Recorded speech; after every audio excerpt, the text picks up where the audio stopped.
नमस्कार दोस्तों PCS academy में मैं आप सभी लोगों का स्वागत करता हूं। और दोस्तों आज की डेट में हम लोग जो मेंस आंसर राइटिंग चल रही थी, डेली की आंसर राइटिंग प्रैक्टिस, तो उसी सीरीज़ में 78 नंबर पार्ट को देखेंगे, जो कि यूपी पीसीएस मेंस 2019 और 20 के लिए बहुत ही ज़्यादा महत्वपूर्ण है।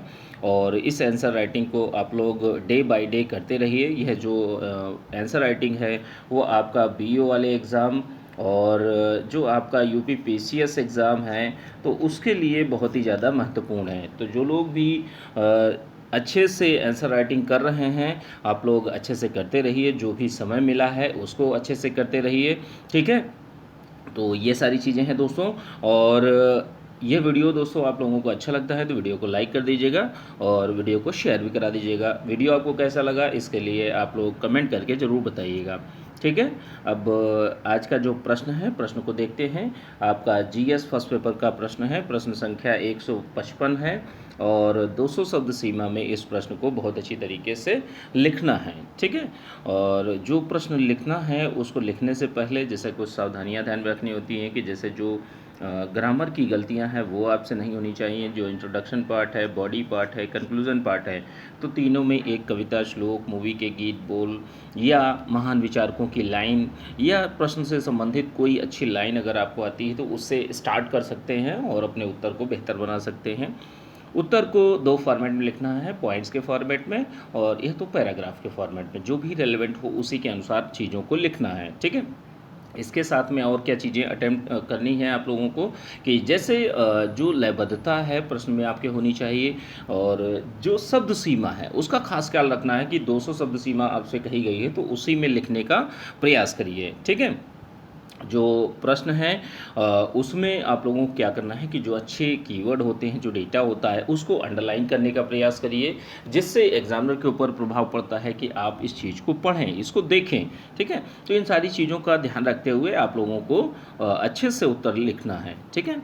और इसकी पीडीएफ दोस्तों आप लोगों को पेड व्हाट्सएप ग्रुप चल रहा है तो उसमें आप लोगों को मिल जाएगी।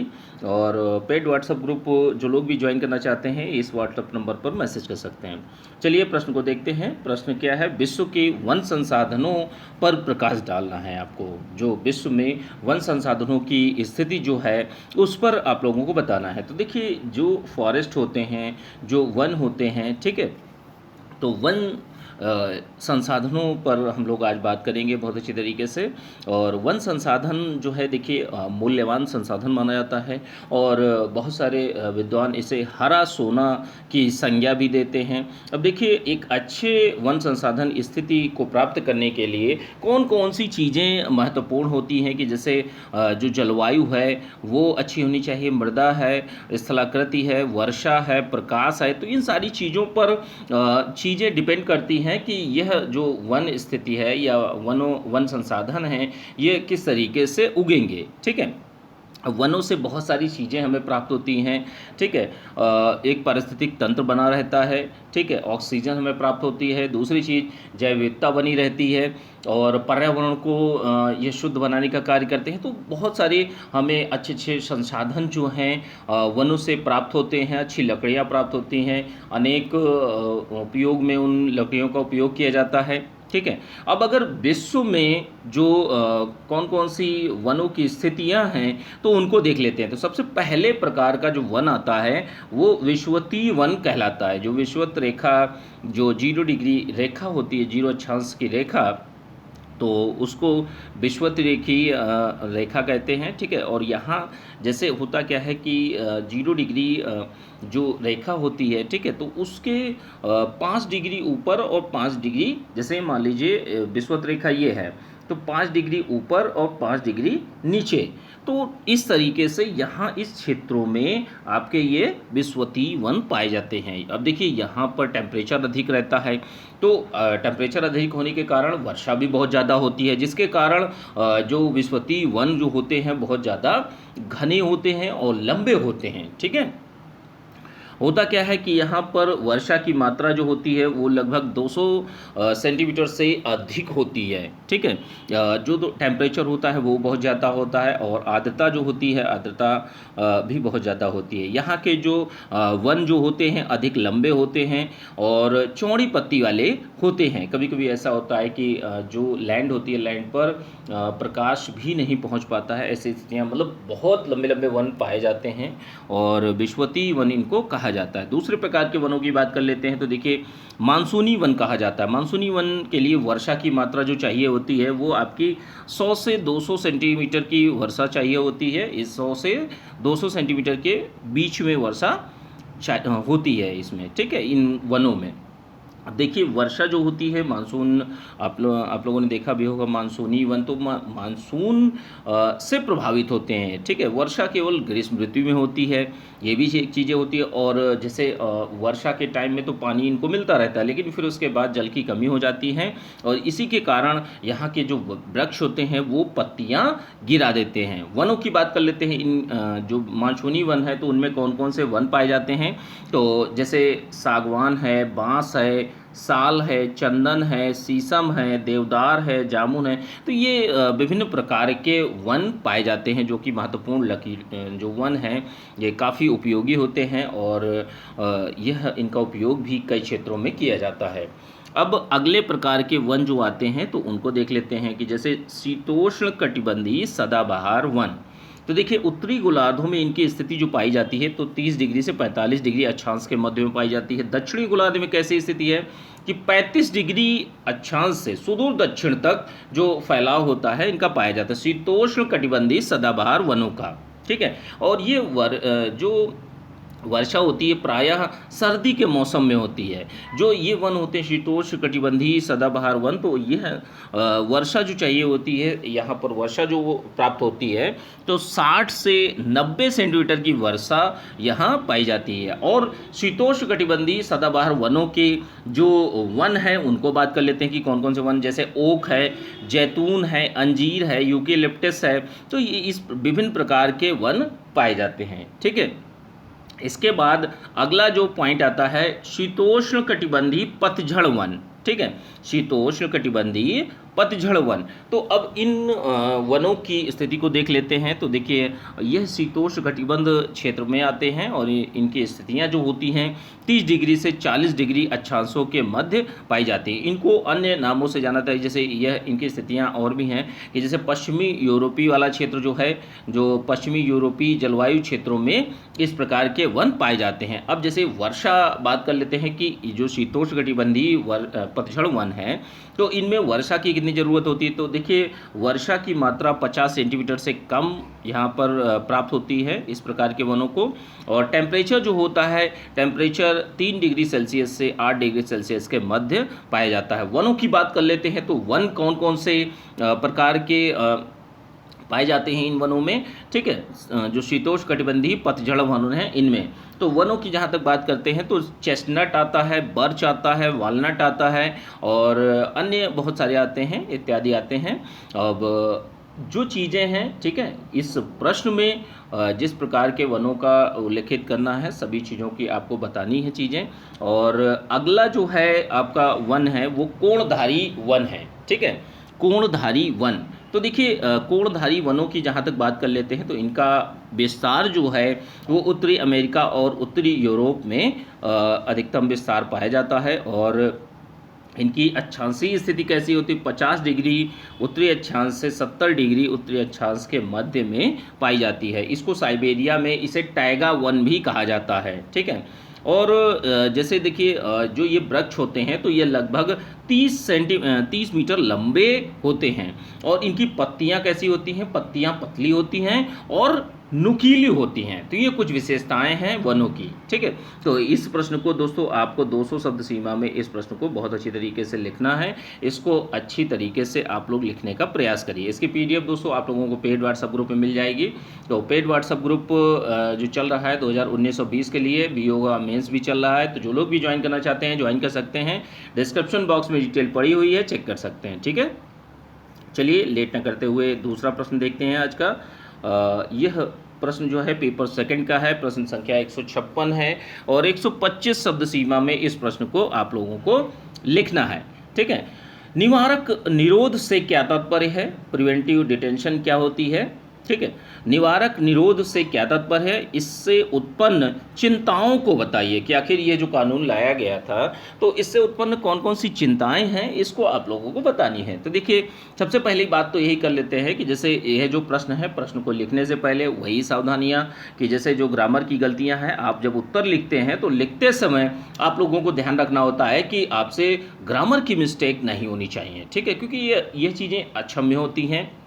ठीक है, इसके अलावा जैसे इंट्रोडक्शन पार्ट है, बॉडी पार्ट है, कंक्लूजन पार्ट है, तो तीनों में एक एक कोटेशन, कविता, श्लोक, मूवी के गीत, बोल या कोई महान विचारक की लाइन को आप लोग ऐड कर सकते हैं और अपने उत्तर को बेहतर बना सकते हैं। ठीक है, इसके अलावा भी कई चीज़ें होती है कि जैसे हैंड राइटिंग अगर आपकी अच्छी है तो आपको अच्छे मार्क्स मिलने की संभावनाएं बढ़ जाती हैं। ठीक है, इसके साथ में जैसे डेटा है, डायग्राम है, इन सारी चीज़ों का भी प्रयोग करिए और ख़ास तौर पर ज्योग्राफी के प्रश्नों में आप लोगों को डेटा का जो डायग्राम है उसका भी प्रयोग करना चाहिए।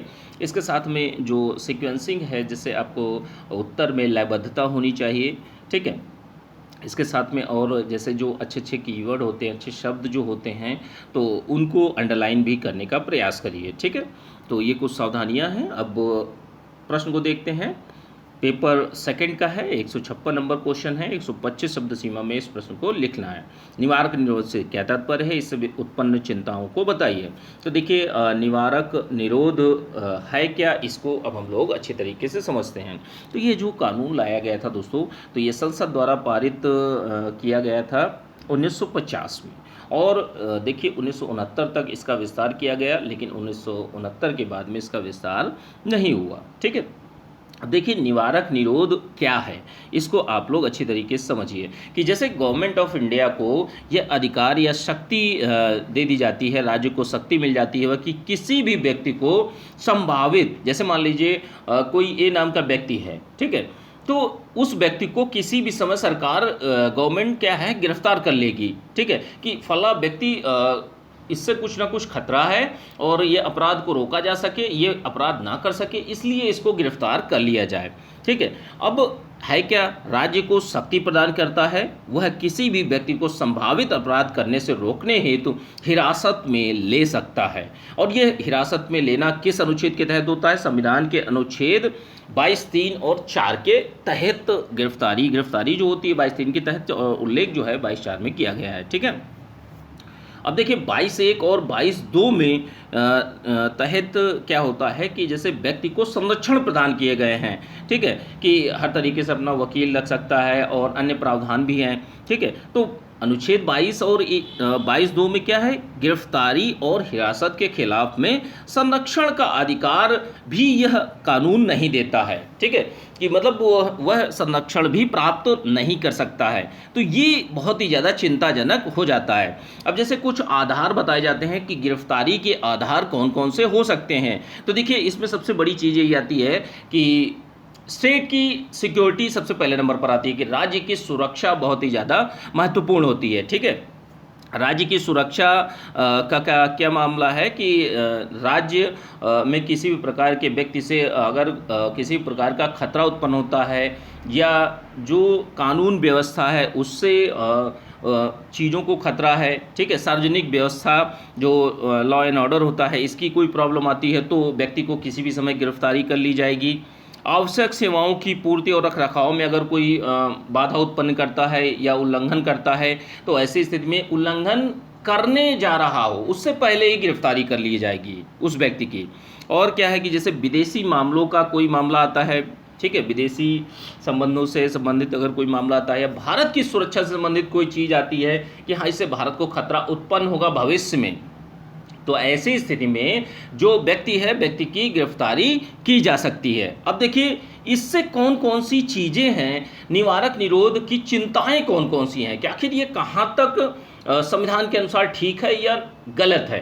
ठीक है, तो देखिए हमारे यहाँ जैसे निवारक निरोध की चिंताओं की जहाँ तक बात करते हैं तो सुप्रीम कोर्ट क्या कहता है, देखिए अपने डिसीजन में कहा है सुप्रीम कोर्ट ने कि जैसे देखिए हिरासत में आप ले रहे हैं, ठीक है, 22(3) के तहत आप किसी भी व्यक्ति को अपराध पूर्व ही अपराध या संभावित अपराध की स्थिति में आप उसको गिरफ्तार कर लेते हैं और वो कर भी नहीं किया भी नहीं, तो आपने उसको गलत कर दिया ना, आपने उसकी स्वतंत्रता को बाधित किया, ठीक है। तो कहने का मतलब है हिरासत जो होती है वो व्यक्ति की स्वतंत्रता को प्रभावित करती है, ठीक है। और क्या अन्य चीज़ है, जैसे हमारे यहाँ बहुत सारे कानून भी हैं जो जो जैसे राज्य की सुरक्षा है, सार्वजनिक मामले हैं, आवश्यक सेवाओं की पूर्ति, रखरखाव है, लॉ एंड ऑर्डर की समस्या है, किसी भी प्रकार से विदेशी या राष्ट्र की सुरक्षा संबंधित कोई चीज़ है, तो इसके लिए अलग अलग कानून हैं, ठीक है। यहाँ पर निवारक निरोध कानून का उपयोग नहीं करना चाहिए, इससे सरकार को बचना चाहिए, क्योंकि हमारे यहाँ सामान्य अन्य कानून भी हैं तो उनका उपयोग करना चाहिए, इसका उपयोग नहीं करना चाहिए, ठीक है। और इसमें है क्या कि जैसे किसी भी व्यक्ति को हिरासत में लिया जाता है, अब हिरासत में लेने के बाद क्या होता है कि गिरफ्तारी की जाती है, ठीक है। गिरफ्तारी के बाद यह उस अधिकारी जिसने गिरफ्तार किया है उसकी संतुष्टि पर निर्भर करता है कि वो छोड़ेगा कि नहीं छोड़ेगा, ठीक है। डिसीजन क्या किस तरीके से लिए जाएंगे इसमें बहुत ज़्यादा दिक्कत है, ठीक है। व्यक्ति की गरिमा और एक स्वतंत्रता भी बाधित होती है, ठीक है। और इसमें खुले तौर पर अनुच्छेद 14, अनुच्छेद 19, अनुच्छेद 21 और अनुच्छेद 22 का उल्लंघन करता है। ये साफ साफ शब्दों पर उल्लेख होता है कि जो निवारक निरोध है इससे इतनी सारी अनुच्छेदों का, आर्टिकल्स का उल्लंघन करता है। इसके साथ में जैसे कहा भी गया निवारक निरोध के बारे में कि यह एक सांविधिक शक्ति है, इसका प्रयोग जो है कानून की सीमाओं में रहकर किया जाना चाहिए। असीमित रूप से ऐसे किसी भी व्यक्ति को कहीं से भी उठा लिया जाएगा, ऐसी स्थितियां होंगी तो विकराल स्थितियां आ जाएंगी। कोई भी सरकार के खिलाफ में बोलेगा तो उसको इसी निवारक निरोध एक्ट के तहत उठा लिया जाएगा किसी भी समय और उसका शोषण किया जाएगा। तो ऐसी स्थिति में जो प्रेस की स्वतंत्रता है वो भी बाधित होती है, ठीक है। तो ये सारी की सारी चीज़ें आपके आती हैं, ठीक है। ये सारी की सारी स्वतंत्रताएं जो है 19 में हैं, ठीक है, और 21 में भी हैं और 22 में भी हैं, आर्टिकल 14 में भी हैं। तो ये हर तरीके से भेदभाव और पूर्ण स्थिति को उत्पन्न करता है और ऐसे कानूनों को सरकार को कम से कम इसका उपयोग करना चाहिए या नहीं भी करना चाहिए, अन्य जो कानून हैं उनका उपयोग करना चाहिए, ठीक है। तो इस तरीके से 125 शब्द सीमा में इस प्रश्न को बहुत अच्छी तरीके से दोस्तों आप लोगों को लिखना है। इस प्रश्न को बहुत अच्छी तरीके से आप लोग लिखिए, ठीक है। और इसके पीडीएफ दोस्तों आप लोगों को पेड व्हाट्सएप ग्रुप में मिल जाएगी। जो लोग भी पेड व्हाट्सएप ग्रुप ज्वाइन करना चाहते हैं ज्वाइन कर सकते हैं, डिस्क्रिप्शन बॉक्स में डिटेल पड़ी हुई है या तो मेरे नंबर पर मैसेज कर सकते हैं, ठीक है। चलिए ठीक है, थैंक यू देखने के लिए।